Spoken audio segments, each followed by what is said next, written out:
Hey John, this is Trent Richards with RedList. I thought I'd make just a quick demo. Some of the discussion we had the other day, if it's something that like you had maintenance contracts, and I had wrongly assumed that that would be like something that would be preventative maintenance, something that's scheduled, whereas it seems more it's a deployment to where you actually have a dispatching team that send your guys out. So I wanted to show you the production tool in kind of that respect. So I'm going to sign in to a demo account within RedList. And what I've done is in the production tool, I've gone and created a couple of jobs. And that's simply you hit the create job button and it brings up a number of blank fields that you can populate. And I've done that, so I'm going to just in the spirit of saving time, I'm going to go to Tuesday and show you the job that I've created. I've created Airport Hangar, Hawaii, PM visit for tech number two, assuming, and then tech assistance. There's two line items that involve a human, and then just a trip in charge, a trip out charge, and so let me click on this airport hangar. You can see basically what I've done here. Airport hangar, Hawaii. We're going to do a PM and seals replacement. Um, the date is called out, the time from 8 a.m. to 6 p.m. And I think it's a June 17th to June 19th, so it's a couple of days. You can see that the address is logged in here. The region is Hawaii. We have the ability to create some of these are user-defined fields in their drop-downs. So for instance, I put in there Hawaii and Guam into our demo account. Um, and that has pertinence to the calendar view. I'm the owner of this job because I created it, and it just says some job details, rebuild the triplex pump and change the seals. And what I've done is I've add assignments. So these is a line item of assignments. So there's a trip charge in, and we're just going to charge $90 for the trip in, $90 from the trip out. Your tech number two is a skilled employee, so he's $110 an hour, and your tech assistance is $72 an hour, your bill rate. And so this is kind of the assignments. Anytime you need to add an assignment, you basically have drop downs that are pre-populated in other parts of our system.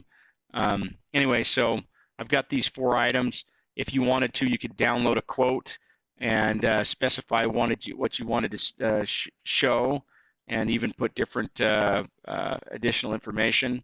So if I download a quote, just to give you an idea of what that would look like, you could put your company logo, and this is what this this uh, this what you charge for this particular job. So I'm going to close that and go back to the job itself. So let me close this. So you have these two jobs that have been created. Now, when you create these jobs, we purposely have left those a little bit vague. What I mean by that is on this job here, it says you have a tech two that's going to require a level two technician, and so I didn't specify the assigned employee. You could assign the employee here, and what I've done is from our assignments table, there's different roles that people have, and I haven't specified it here because I like to do often that in the calendar view. So if I go ahead and close this job, in the production tool, we're in the queues view, which just shows the work queues and the assignments. But now I'm going to go to the calendar view, and across the top here, the very first thing in the upper right-hand corner is you can select different geographies. So I'm going to uncheck all of them, and I'm going to select Guam, and I'm going to select Hawaii for these two jobs. And I specified where those jobs were at. And then on the top, you can actually specify what type of employee are you looking for. So we need wash tech number two jobs, and I'm going to do this for tomorrow. So here are my two jobs. I've got an airport hangar, Hawaii, that I need to assign out. Let's say I have 5 people that hold that particular title. They're level 2 technicians. I need 2 of them, and I basically drag this out to who I want to assign. Let's say that I'm going to do the airport hangar to me. And then the Guam, I'm going to send that out to let's say John or Tal. So now that those have been assigned, if I go back to my queue, you'll see in fact that that they've been. Sorry, this is yesterday. I've been playing with it. So on Tuesday, you can see that they've been assigned out to one job to me for a level 2 tech and another job to Tal. We do also have like a tech assistance, and we can either assign them in the calendar and you could assign them here as well. So let's just say that I'm going to have Julio help out on this assignment, and let's say I'm going to have John uh, help out on this other assignment. So the great part about our platform is once you have these assignments made, and again, you could toggle back between the list view or the calendar view. I'm going to go ahead and inform them of the job that's coming up. So um, basically, I'm going to click this box for Trent and for Julio and for Tal and for John about the job they have tomorrow. I'm going to hit that notify button and mark as sent. So what happens then is these little ends appear by the job assignment, and it basically indicates that they've been notified.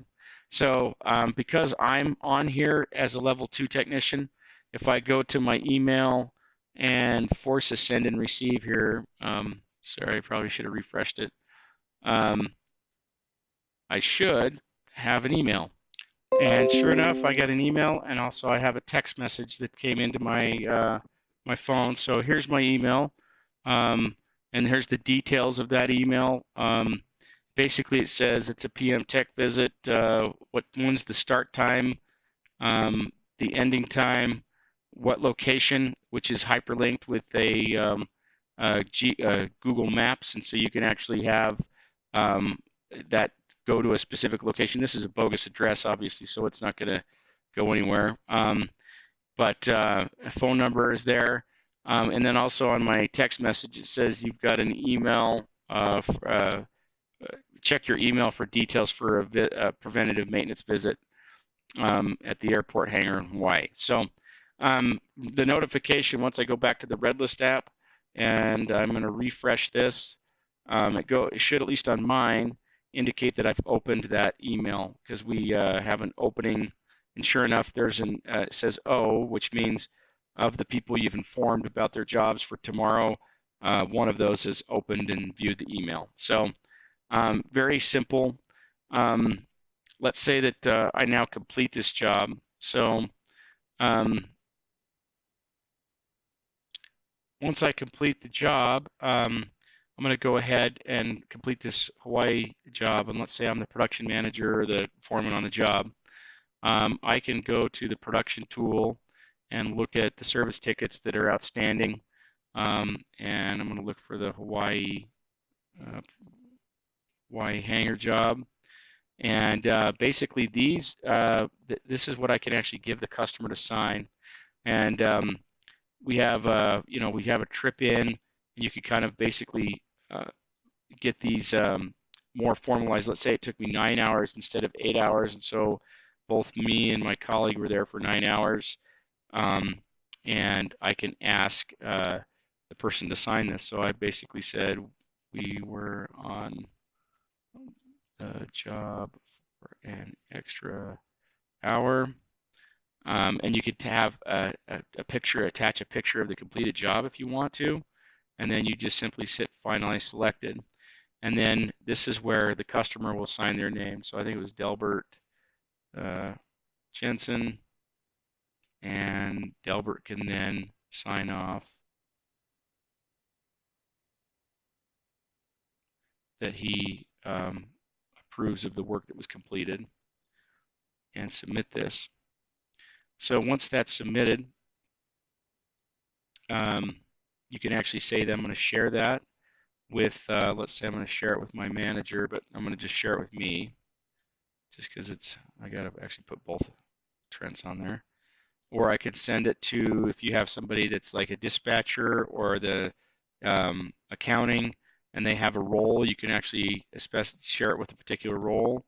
You could explicitly put somebody's email in there, or you just put job completed, ready for invoice. and hit send now. So um, those messages, in fact, will be sent to, because I've actually selected myself as a recipient as if I was in the accounting department. And you can see that the job's completed. If I open up that service ticket, you can see the hours that were assigned, the trip, and that the customer has in fact signed it, and it's ready to actually invoice. We do have from the RedList tool the ability to go to in the production suite, look at finalized tickets, um, and so let me just see if I can find right here at the top. If I sort by signed on, 617, this is the latest sign job that was signed for. Then I can actually have this send this as an invoice as well.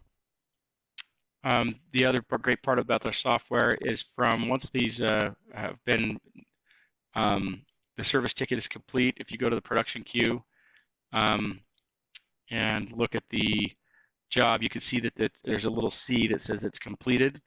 And once it's completed, you can basically tick this box and say done. And then it's ready to actually be invoiced to the customer as well. That's another way to actually go about it.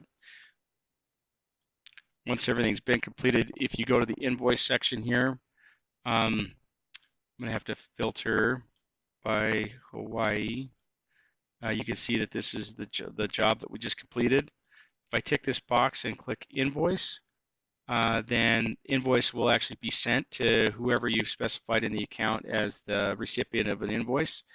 This could actually be go to another accounting software as well for billing or invoicing.